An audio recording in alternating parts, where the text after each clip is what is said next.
हमने कहा 85-15 और 60-40। पेपर का पैटर्न सर, रेशो क्या है? रेशो है 85-15। 85, मैं यहाँ बुझाता हूँ, 85-15 की रेशो है हमारे पास, यानी कि 85 marks will be from the subjective area and 15 marks will be from the objective। और ऑब्जेक्टिव में क्या फिंगर ब्लैंक्स भी आएंगे, ट्रू फॉल्स भी आएंगे? नहीं, प्योर एमसीक्यूज आएंगे। फिर दूर कहीं एक लाइन लिखी हुई है जो कि इतनी ज़्यादा वाज़ेह नहीं होती अक्सर, मगर ये है, दैट इज़ कि 60% of the paper would be logical and 40% would be grammar.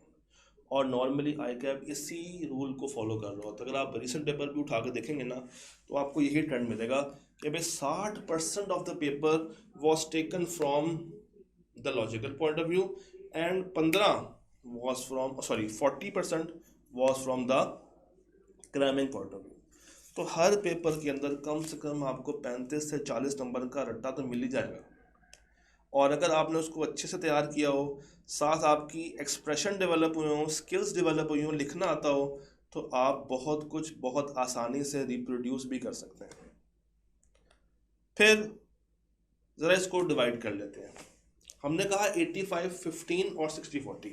अब ज़रा कीजिएगा, 85 यानी कि सब्जेक्टिव का 60% ये बन जाएगा 51 मार्क्स, और इसी तरह 85 का 40% यानी कि 34 नंबर की ग्रामर, और एमसीक्यू 9 और 6, 9 नंबर के लॉजिकल एमसीक्यूज एंड 6 नंबर के प्योर स्ट्रेट फॉरवर्ड एमसीक्यूज। अगर मैं इसको ऐड करूं तो 51 का लॉजिक सब्जेक्टिव से, 9 का लॉजिक ऑब्जेक्टिव से, वही 60-40 की रेशो घूम के हमारे पास फिर से आ जाती है।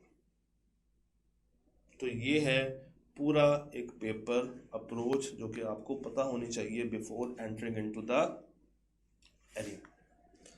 सर किताब कौन सी यूज़ करें? अगर तो आप आईके की किताब यूज़ कर सकते हैं, जो कि उसमें बताऊँ क्या एक मसला है, दैट इज़ के एक कॉन्सेप्ट स्टार्ट होगा मगर वो कंप्लीट नहीं होता, कि बीच में आईके अपने चौथे ईयर पे लॉक करना, कुछ एग्जांपल्स फिट करते हैं, और वो एक आधी नहीं है, लाइन से आती हैं 5-6। फिर एक कॉन्सेप्ट आएगा, फिर उसकी बातें, फिर एक कॉन्सेप्ट, फिर एक सवाल। तो काफ़ी ज़्यादा खिचड़ी पकी हुई है उस किताब में।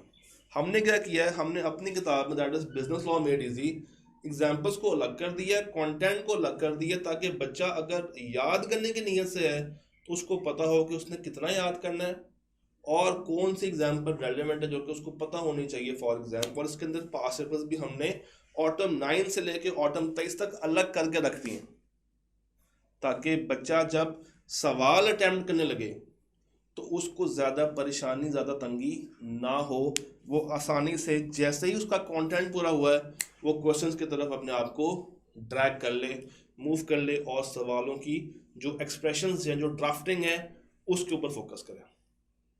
सर लॉ का पेपर है ना, ड्राफ्टिंग की नीड होगी।